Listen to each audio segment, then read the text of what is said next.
tout le monde, j'espère que vous allez bien. Je suis absolument ravie de vous retrouver aujourd'hui dans cette nouvelle vidéo qui pour une fois n'est ni un update lecture ni un book haul. Aujourd'hui j'avais envie de vous tourner une petite vidéo comme ça qui sort un petit peu de celle que j'ai l'habitude de vous faire afin de vous présenter la petite pile à lire que j'ai décidé de me confectionner pas plus tard que ce matin à l'occasion de mon congé maternité, puisque d'ici début septembre je serai en congé maternité et ce jusqu'au 25 décembre. J'ai pris comme thématique un petit peu la légèreté, le côté cosy, cocooning, des lectures drôles pour certaines, pas prises de tête en tout cas, pour m'aider à patienter durant ces quelques semaines qu'il me reste à attendre avant d'accueillir mon petit biscuit à moi. Et par la suite, parce que tout simplement avec un petit bébé à s'occuper, je pense que les jeunes mamans ne me contrediront pas si je vous dis que ça doit être assez compliqué les premiers temps de se consacrer longtemps sur une même lecture.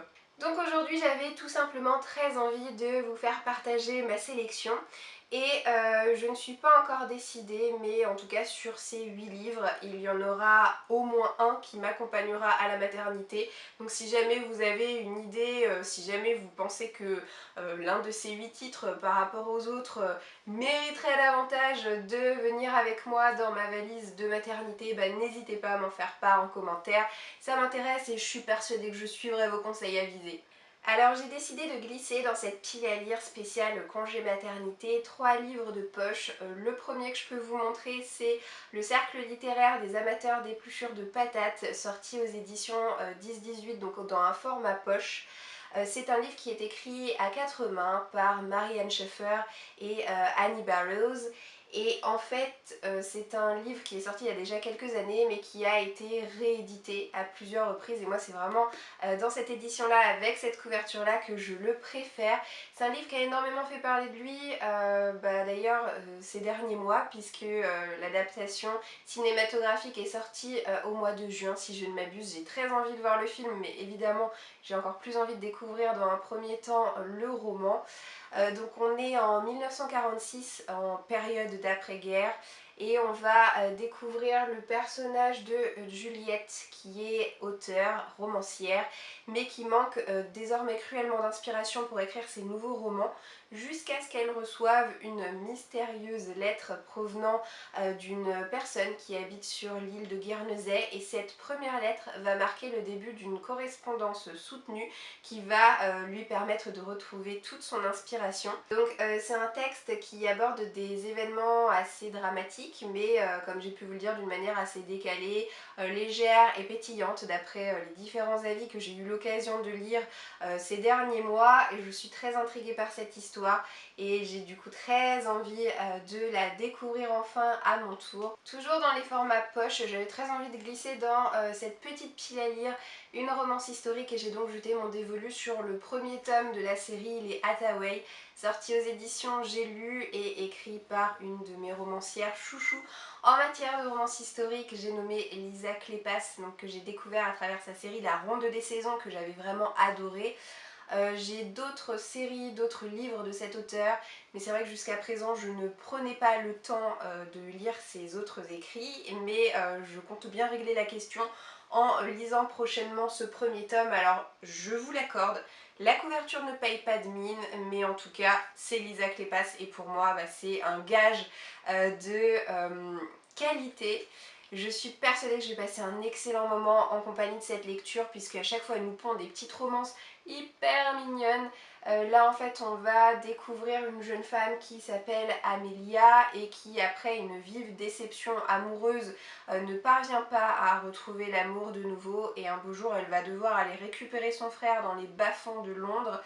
Et elle va le récupérer chez un jeune homme qui s'appelle Cam et qui dirige un club de jeu. Elle va avoir un coup de cœur pour lui, mais Cam n'a l'air de n'aspirer qu'à sa liberté. Donc voilà, ça va être une histoire d'amour entre ces deux personnages et je me languis déjà de voir ce que ça pourra donner. Le dernier livre de poche que j'ai décidé d'inclure dans cette pile à lire, c'est Trop beau pour être vrai, écrit par Kristen Higgins, c'est sorti aux éditions Mosaïque Poche. Alors Kristen Higgins, c'est une auteure de romance contemporaine très connue, très prolifique et que pourtant je n'ai jamais eu l'occasion de lire.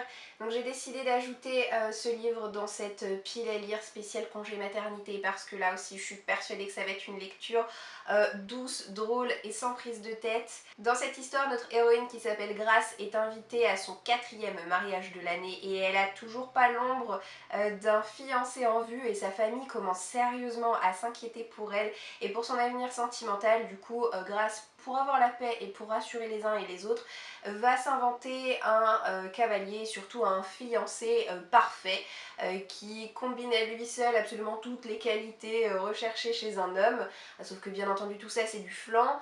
Et dans la foulée, elle va faire la rencontre de son nouveau voisin qui s'appelle Callahan, qui pour sa part sort tout juste de prison et est particulièrement infréquentable. Je passe maintenant au grand format et j'ai décidé de mettre dans cette pile à lire l'exquise clarté d'un rayon de lune. C'est écrit par Sarah Morgan qui est elle aussi une auteure de romance contemporaine très prolifique et ce livre est sorti aux éditions Harlequin. Donc il s'agit du tome 2 d'une trilogie de romans compagnons. Donc en fait ces tomes peuvent se lire indépendamment les uns des autres et ça tombe bien puisque j'ai lu le premier tome en janvier 2016, donc autant vous dire que ça remonte. Ça remonte mais pourtant j'en garde un excellent souvenir, je lui avais mis une très bonne note. Ça s'était avéré être une histoire tellement douce, tellement mignonne à souhait qui se passait en pleine période de Noël dans une station de ski entre une working girl et l'un des frères O'Neill, puisque en fait il y a 3 frères et chacun des frères a son propre tome. Donc là du coup on va suivre un nouveau frère O'Neill et ce livre se passe en été contrairement au précédent. Du coup je pense que je vais me laisser la possibilité de lire ce livre dès le mois de septembre tant qu'on sera encore en été, tant qu'à faire. Et donc cette romance va avoir lieu entre Élise qui est un chef cuisinier du café de la station de ski et l'un des frères O'Neill, il me semble que c'est Sean de mémoire, qui va revenir après un très long départ à la station familiale. J'espère apprécier autant ce tome 2 que j'ai aimé le précédent, mais je suis déjà toute impatiente et toute guillerette à l'idée de retrouver cet univers-là. J'envisage également de me faire une suite de série en lisant le tome 4 de la série Le Pays des Contes écrit par Chris Colfer et sorti aux éditions Michel Lafon. Dieu que j'aime ces objets livres. Je les trouve super mignons, donc quasiment tous les tomes de la série qui en comportent 6 en tout et qui est maintenant terminé sont sortis en poche. Donc je pense pas qu'ils le soient tous mais quasiment. Mais à choisir je les préfère vraiment en grand format parce que je les trouve beaucoup plus mignons comme ça. C'est une série que j'apprécie beaucoup, je lis un tome quand ça me prend, une fois de temps en temps et voilà j'ai très envie de lire ce 4e tome pendant mon congé maternité parce que là aussi c'est une valeur sûre. C'est un livre, une histoire qui est inspirée des contes qui ont bercé notre enfance, que je trouve mignonne à souhait. On a des héros qui sont des jumeaux, donc un garçon et une fille qu'on voit grandir avec le temps au fil des tomes et à qui il arrive plein d'aventures. Ils ont la faculté de se transporter à l'intérieur du pays des contes et de rencontrer les personnages emblématiques des différents contes. Je trouve ça à chaque fois hyper chou, hyper prenant. C'est un récit d'aventure sans temps mort, on s'ennuie pas mais en même temps c'est tout mignon. Donc parfait pour cette période-là en tout cas. Je me suis choisi un autre livre pour la jeunesse, un petit peu comme Le Pays des Contes mais dans un autre registre. Il s'agit de Pax et le petit soldat, c'est sorti aux éditions Gallimard et c'est écrit par Sarah Pennypacker. Alors j'aime beaucoup la couverture, je la trouve minimaliste mais en même temps mignonne à souhait et cette couverture m'inspire clairement une ambiance automnale. Donc peut-être un livre à lire plutôt en fin d'année, en octobre, donc justement mon terme c'est le mois d'octobre, donc peut-être voilà ce livre m'accompagnera-t-il lors du moment fatidique, je ne sais pas. Mais voilà, octobre-novembre, je pense que ça a l'air d'être une bonne période pour lire ce livre. D'après ce que j'ai compris de cette histoire, on a la guerre qui est imminente et le père de Peter va s'engager dans l'armée.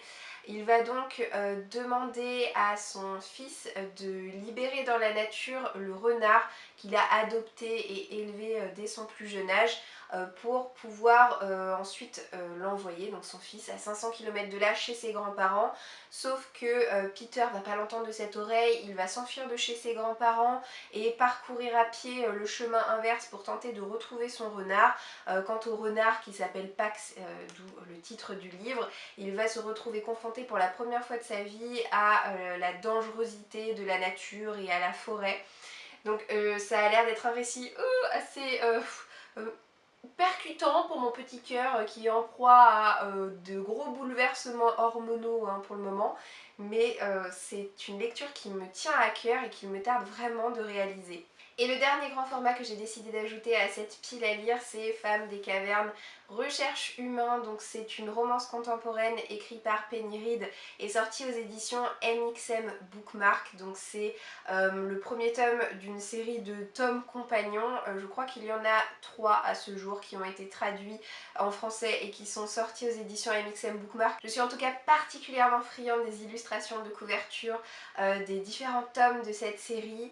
Et ce qui me plaît et les raisons évidentes qui m'ont fait ajouter ce livre à cette pile à lire, c'est que c'est un récit qui s'annonce très drôle, loufoque et décalé à souhait, avec une héroïne particulièrement désopilante, qui a un QI très élevé, qui est intelligente, qui est belle, qui a tout pour elle, sauf le fait d'avoir des relations sociales assez évidentes. Jenny a en effet réussi à se faire larguer et licencier le même jour, du coup elle se retrouve hébergée chez l'une de ses amies et elle va rapidement faire la connaissance de Quinn qui est je crois un agent de sécurité. Va s'en suivre pas mal d'histoires rocambolesques entre ces deux-là.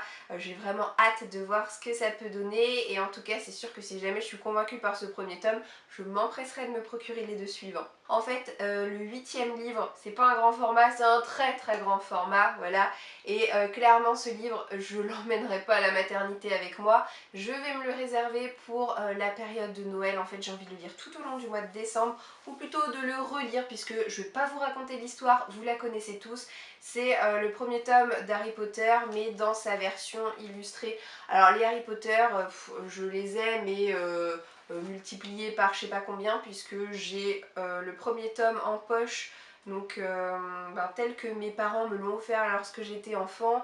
Je l'ai ensuite acheté en anglais et je les ai toujours pas lus en anglais, mais je les ai surtout achetés dans cette magnifique version illustrée. Voilà, je vous montre qu'une double page. Ces livres, vous les avez vus, revus et re-revus sur la blogo et partout sur internet un bon millier de fois, mais personnellement je me lasse pas d'en admirer les illustrations et voilà, je suis vraiment décidée à tous me les refaire, mais une fois de temps en temps, hein, j'ai pas envie de me marathonner la série. Mais voilà, en tout cas j'ai très envie de me réserver cette période de fête de fin d'année et même cette période de tout le mois de décembre pour redécouvrir une fois de plus les merveilleuses aventures d'Harry Potter.